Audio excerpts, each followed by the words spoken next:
Hi everyone! Good evening. So my name is Arzel and please don't forget to like, subscribe, and hit the notification bell for more video update.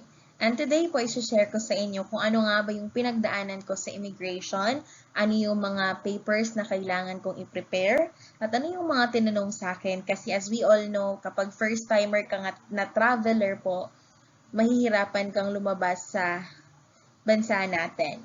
But ano nga ba yung tinanong at bakit ako nakalabas ng bansa? So, please just continue to watch this video. Okay, so una nating pag-uusapan ngayon ay ano-anong documents ba yung aking inihanda. So, syempre, habang papalipit na yung paglabas ng bansa namin, kailangan talagang ready ka kasi kailangan ready ka to pag may documents na hinahanap sa iyo yung immigration officer, so kailangan may maipakita ka para i-offload talaga tayo. Kailangan ready talaga tayo.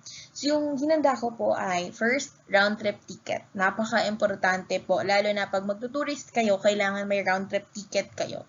Kasi pag wala kayong round trip ticket, automatic offload kayo kapag ka tourist visa kayo. Okay? Basta tourist, ibig sabihin, babalik ng Pilipinas, hindi maghahanap ng trabaho doon sa ibang bansa. So that means you really need to book a round-trip ticket. Pag walang round-trip ticket, tapos naka-tourist visa ka, automatic offload ka. Kunwari isang ticket lang meron ka, papunta lang ng bansa na gusto mong puntahan, wala kang pabalik na ticket, tapos tourist visa ka pa, so automatic offload yan. So, kailangan talaga round-trip ticket. Pangalawa is yung DTI permit or business permit ng tita ko since I don't have a job. So, currently lang ako nag, nag-aasikaso ako ng business ng tita ko. So, kailangan, inihanda ko na din yung round trip, yung business permit or yung DTI permit ng business ng tita ko just in case hanapin sa akin since I do not have a job. Yung trabaho ko lang is yung mag-manage ng tindahan ng tita ko. So, prepare ko na lang yun just in case hanapin sa akin yung business permit ng tita ko. And then, ang pangatlo is yung vaccination card.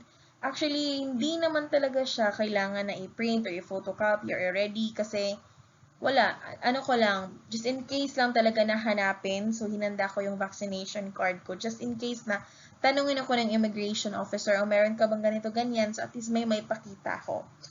And, of course, yung birth certificates. Bakit nag-prepare ako ng birth certificates? Kasi pumunta akong Vietnam with the support of my aunt. Okay? Kasi magkapatid sila ng mama ko.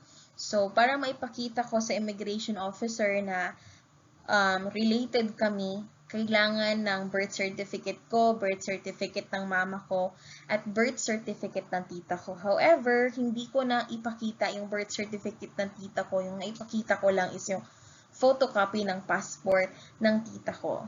So, pero okay lang yun siya. As long as kung meron kayong birth certificates na nagpapatunay na related kayong tatlo or related kayo sa relative nyo, then better bring it. Lalo na kung support, kung siya yung gagastos sa'yo while nasa ibang bansa ka. So, mas maigi talaga na maghanda ng birth certificates na ma-prove mo talaga sa immigration officer na related kayo.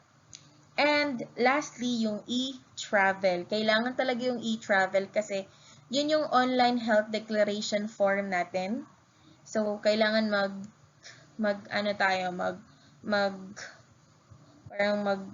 create tayo ng account like 72 days before we travel outside our country. Kahit na din pagpabalik natin dito, kailangan din natin ng e-travel. So, mas easier siya compared yung magsusulat-sulat ka. So, mas easier siya na ma-access mo siya online. So, yan lang po yung mga ginawa ko or mga documents na hinanda ko. Round-trip ticket, TTI permit or business permit, vaccination card, birth certificates, at saka yung e-travel.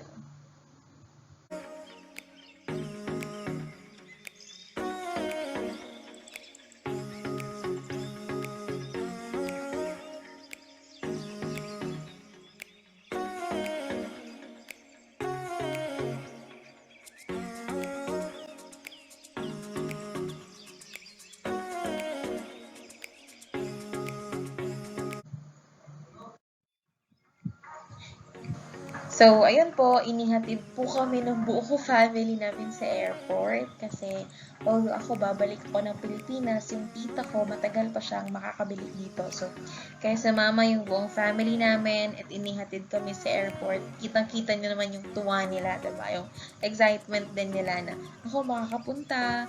Parang pag nakapunta ako, feeling nila nakapunta na din sila. Yung ganun bagay. So, yun po. So, nag-fly kami sa Davao, from Davao to Manila. And then, yun na, immigration time na. So, alamin natin kung ano nga ba ang itinanong sa akin ng immigration officer at paano ako nakalusot. So, from Manila, so syempre, bago tayo makalabas ng bansa, kailangan nating dumaan sa immigration. Opo. At ito na po yung pinaka-crucial part, kung makakalipad ka ba o hindi, kung masasayang ba yung perang binayad mo o makakalusot ka. So, here in the immigration, akala ko yung mga, since first time ko, akala ko yung mga nasa cubicle, yung parang window, akala ko sila yung mag-scan ng e-travel, hindi pala, immigration officer na pala yun. So, yun na, naglinya na kami and then, yun na, kinausap na ako ng immigration officer. So, una yung tita ko, lalaki yung nag-interview sa kanya, sa akin naman, babae. So, yun, at first, hindi ko talaga marinig yung sinasabi ng immigration officer. Palagi akong, ano po? Ha? Ano po? Kasi naka-mask siya, tapos naka-cubicle pa sila. Mas mahina pa yung boses niya, hindi ko talaga marinig. Pero narinig naman siya ng tita ko. So, yung ginawa po, yun. Tapos nakita nila, first time traveler ka po ba, ma'am? Sabi ko, opo. Tapos, ano bang trabaho mo? Trabaho ko po, nagmamanage pa ako ng business ng tita ko. Sinabi ko sa officer yon. Tapos, sabi niya, ma'am, since first time niyo po mag-travel, proceed po kayo sa second inspection. So, doon na talaga ko parang, oh no, parang feeling ko, hindi na talaga to mangyayari. Hindi na talaga ako makakalabas ng bansa kasi na second inspection na ako. So, kasi mag-ano na ako sa second inspection. So, yun. Pumunta na ako doon sa gilid ng immigration for second inspection. So, meron silang fill upan sa akin.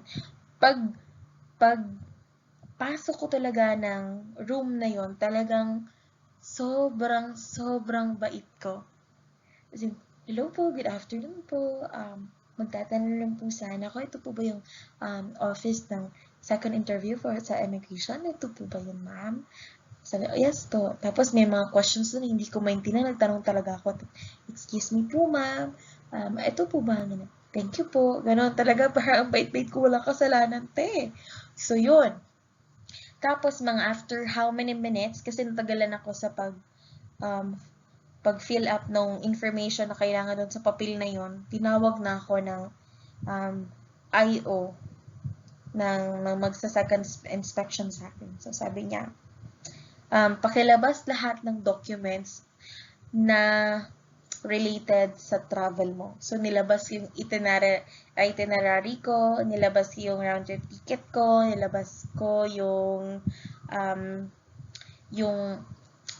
tawag nito, yung business permit ng tita ko. So, yun. Tapos, yung birth certificate pa nilabas ko. So, yung tinanong niya ako, how old am I? So, sabi ko, I'm 27 years old po. Anong daan ng trabaho mo? Currently, yung trabaho po is nagbabantay ng business ng tita ko. So, yun. Ano bang natapos mo? College graduate ka po ba? Sabi nung officer. Sabi ko, opo. Anong kurso mo? Sabi ko, teacher po. Tapos, anong trabaho? Ilan kayo magkakapatid? Sabi ko, 5. Ikaw ba yung eldest? Sabi ko, opo, ako yung eldest. Tapos, tinanong kung how old are my siblings. Sabi ko, 26 po. Tapos, may trabaho na po siya. Tinanong din kasi ako kung ano yung trabaho ng mga kapatid ko. Yung trabaho ng kapatid ko, welder po siya. Yung isa kong kapatid naman, yung age niya ay ganito at yung work niya ay ganito. Tapos yung dalawa kong kapatid, mga students pa. Sinabi sa akin ng immigration officer na, hindi ka ba nahihirapan, ma'am? Breadwinner ka sa family? Sabi ko, Hindi naman po kasi nagtutulungan naman kami ng kapatid ko. Tatlo kami nagwo-work. Si mama ko, tinanong din pala ako kung anong work ng parents ko. Sabi kong work ng mama ko ay nagtitinda siya. And then si papa ko naman, fisherman. So, although hindi ganun kalakihan yung sahod, nag-explain talaga, hindi naman talaga kalakihan ang sahod. Pero hindi naman din ganun kalaki yung expenses namin. Kaya pa naman, since tatlo kaming nagwo-work, may income naman kahit pa paano yung parents ko. So, natutustusan yung mga pangangailangan namin. So, ganun. Sabi niya, sinong kasama mo pupunta sa Vietnam? Sabi ko, yung tita ko po, siya ba yung magsusupport sa'yo? Yes po. Tapos, pinalabas niya lahat. Saan ang proof na related kayo? So, nilabas yung birth certificate ni mama, at saka yung passport ng tito ko. Sabi ko, ma'am, ito po yung birth certificate ko, ito po yung birth certificate ng mama ko, pero yung tita ko po, wala po akong birth certificate, ang kuha ko lang, yung ano lang po is yung passport niya lang po. Tapos sinabihan ako ng immigration officer, o paano ko ma-check yan kung related kayo? Sabi ko, hindi na ako nakapagsalita, parang wala na akong masabi. So, nagsabi siya, saan ang affidavit of support mo? Sabi niya. Sabi ko, ma'am, hindi pa ako na-prepare ng affidavit of support kasi kasama ko po yung tita ko. Yun na. Pinatawag yung tita ko sa loob ng immigration office. And then pinaghintay ako doon sa labas ng upuan. And then may CCTV doon. Okay, kinausap yung tita ko. Hindi ko na alam kung ano yung pinag-usapan nila. Tinanong pala yung tita ko kung ilang years na siya sa Vietnam. Tapos, pinapirma din siya ng sworn statement na kailangan kong bumalik on the date ng binook ko, which is August 17. Kailangan kong bumalik. So, pinapirma siya doon as a proof na babalik talaga ako kasi pag hindi ako bumalik, siya yung hahabulin ng immigration office. Kasi pumirma siya doon, nag-promise siya na babalik ako ng Pilipinas on that date. So, yun na nga po. Tapos, habang ini-interview yung tita ko, doon sa loob, napansin ko talaga sa gilid ng mata ko, meron silang CCTV, yung parang TV na makikita kung ano yung ginagawa mo. Tapos nandun ako, nakaharap ako sa CCTV at alam ko talaga na inoobserbahan ako ng immigration officer kung kinakabahan ba ako. Yung ginawa ko kasi doon, talagang pinakita ko na hindi ako kinakabahan. Ang ginawa ko, nagbabasa-basa ako, nagaganyan ako, ganito pala yun. Tapos kumakanta lang ako, parang relax lang talaga. Pero deep inside, sobrang kaba na. So, yun nga po. Tapos, yung atlas, sinabihan yung tita ko, ma'am, papayagan kong lumabas ang pamangkin mo, given talaga na uuwi siya ng Pilipinas. Kasi pag hindi siya umuwi, alam mo na yung consequence na mangyayari. Ikaw mismo ang hahabulin namin kung hindi siya uuwi. So, maaari kang mawala ng trabaho sa abroad or maaari kang hindi na makapag-sponsor ulit at hindi ka naman din makakapagtrabaho dyan sa bansa na yan. So, pinaperma siya. Siyempre, pumirma naman ng tita ko kasi pag hindi siya pumirma, hindi din ako matutuloy. Ma-offload din ako. So, yun nga po. And, yun, pinabalik ako doon sa officer na nag-interview sa akin. I mean, sa first na IO, pinabalik ako doon sa cubicle, tapos tinatakan na yung aking passport. So, yun nga po. Nakalampas po ako ng immigration and then, welcome to Vietnam na po. So, yun lamang po. Ang tip ko lang talaga is, dapat, wag kang kakabahan talaga sa immigration officer at makinig ka talagang mabuti. And dapat ready din yung papers mo. So, yun lamang po. At sa susunod, i-share ko rin sa inyo kung ano yung mga culture shock ko sa Vietnam. Thank you po sa panonood.